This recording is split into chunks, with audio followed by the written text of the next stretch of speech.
Olá pessoal, aqui é o Guido Oliveira, eu sou MVP em Windows PowerShell e você pode me achar em guidooliveira.com caso você queira ver mais artigos ou vídeos que eu produzi. Hoje nós vamos ver como medir a banda da internet usando o PowerShell e o Python. Para usar o Python a gente precisa primeiro baixar ele, então vocês podem entrar em python.org e aí na seção de downloads vocês podem escolher a versão que vocês quiserem. Eu escolhi a versão 3.5.2. Eu desço aqui e vou fazer o download do executável instalável. Eu clico em Save para fazer o download dele. E ele vai até verificar aqui no antivírus. Eu vou clicar em Run e ele vai instalar. Eu vou clicar para adicionar em Path para eu poder chamar o Python diretamente da linha de comando sem precisar especificar o caminho completo. E eu vou clicar em Customize Installation. Aqui eu deixo padrão, mas eu vou clicar em Install for All Users. E automaticamente ele marca a opção de pré-compilar as bibliotecas padrão. Eu faço isso para que ele instale no diretório de arquivos de programas. Caso contrário, ele vai instalar o Python numa pasta temporária do perfil do usuário. Eu clico em instalar, clico em sim aqui no OAC e agora a gente só aguarda a instalação. Finalizada a instalação, nós clicamos em Close, minimizamos o navegador e a gente abre o PowerShell. Para testar se o Python foi instalado com sucesso e configurado na variável path do sistema, a gente vem aqui no PowerShell e digita Python. Ele abriu o Python com sucesso, deu as informações aqui, o Python 3.5, já é o suficiente para o nosso propósito. A gente vai usar também o pip. Pip é o gerenciador de pacotes do Python. Então se eu digitar aqui pip, olha só, ele vai me dar todos os argumentos que o pip aceita. Então eu vou instalar o pacote speedtest.cli, desculpa. Então pip install speedtest.cli. Ele vai resolver as dependências, fazer a instalação e já instalou aqui para mim. Agora a gente pode abrir o ISE para fazer o nosso script. Eu vou aumentar um pouquinho o zoom aqui. Uma vez que eu digite o speedtest.cli, speedtest, a linha de comando,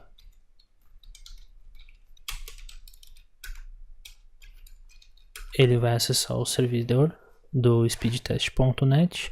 Este é um cliente não oficial, vocês podem encontrar inclusive no GitHub. Olha só, ele vai testar aqui. Vai passar as informações para mim, está conectando no servidor da net, me deu uma latência aí de 5.25 milissegundos. E ele vai testar a banda de download e upload. Ele pegou 50 megabytes de download, que ele é limitado pela placa de rede da máquina virtual, e upload ele pegou 18.5 megabytes. Legal. Tem um parâmetro dele que é o -simple, que ele só dá informação ele escreve, por exemplo, ping, o valor, download dessa forma e upload dessa forma. Então o que a gente vai fazer é armazenar isso dentro de uma variável. Então eu vou chamar essa variável de speedtest e eu vou colocar aqui speedtest simple. E aí, dentro disso daí, eu preciso percorrer cada linha, porque quando a gente tem uma string de multilinhas no PowerShell, ele interpreta como sendo uma array, ou seja, eu consigo referenciar as diferentes linhas como sendo posições dessa array. Logo, a gente pode fazer uma iteração com algum laço de repetição, por exemplo, o for each. Então, o próprio resultado do for each eu vou chamar de data, e for each teste.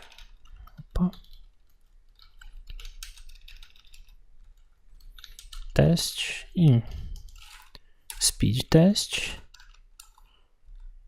O que eu vou fazer? Eu vou criar uma variável temporária aqui, para não ter que ficar gravando ela em memória. Teste, e eu vou dar um split. O meu split vai ser por 2 pontos. E aí, isso daqui vai se tornar uma array com posição 0 e 1, que é a primeira e segunda posição. A primeira posição vai ter o valor o nome da propriedade. Então, o nome da propriedade seria upload e o valor seria na posição 1 desta array, que é de fato o valor que eu preciso. Então, outra coisa, vocês podem ver que há um espaçamento aqui. Se eu só divido aqui pelos 2 pontos, eu não consigo pegar somente o valor porque ele está aqui com espaçamento. E a gente pode chamar o método trim para cortar os espaços e só retornar de fato o valor. Aí sim eu pego o valor da minha propriedade. Então, das 3 linhas que ele vai percorrer de latência, download e upload, eu vou pegar aqui o resultado e vai ficar tudo armazenado aqui dentro da minha posição. Então, como eu sei a ordem, eu posso referenciar diretamente. Eu posso criar aqui um PS Custom Object. Eu quero que ele seja ordenado. Então eu passo aqui o ordered. E aí eu tenho ping, download, upload. Vou colocar uma data aqui para a gente saber a hora que foi executado. Então, data na minha posição 0. E aí eu vou copiar e colar para ser mais rápido. E aí eu só mudo os valores aqui. Aqui é 1, aqui é 2. E aqui no getDate eu vou fazer o seguinte.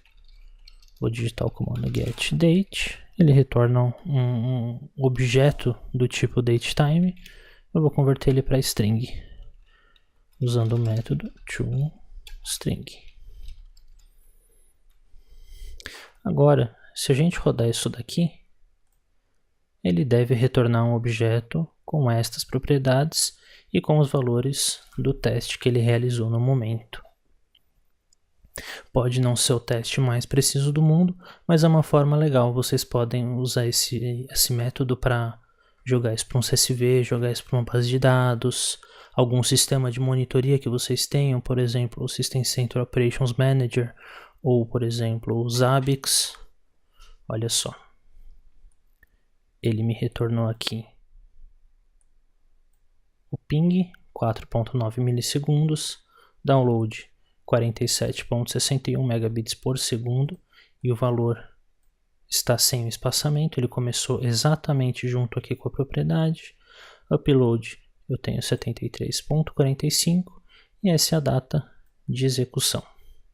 Eu poderia colocar tudo isso dentro de um laço de repetição para ele rodar, por exemplo, a cada X tempo e uma determinada quantidade de vezes. Então, se eu quisesse, eu poderia fazer aqui, por exemplo, for $i igual a 1 e $i menor que, por exemplo, 60. Se eu quisesse que ele executasse 60 vezes, $i incrementa. E aí eu abro aqui,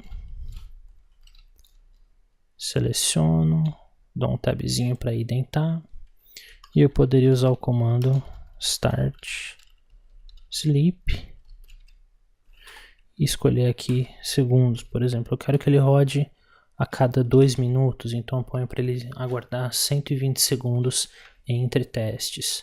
E aí aqui esse PS Custom Object eu poderia adicionar uma lista, eu poderia colocar aí dentro de uma variável e só acrescentando dentro de um CSV, gerar um relatório HTML, gerar um gráfico, enfim, as possibilidades são muito grandes. Então fica aí a critério de vocês. Se vocês gostaram do vídeo, deem um like, compartilhem, isso ajuda muito. E no mais, até a próxima.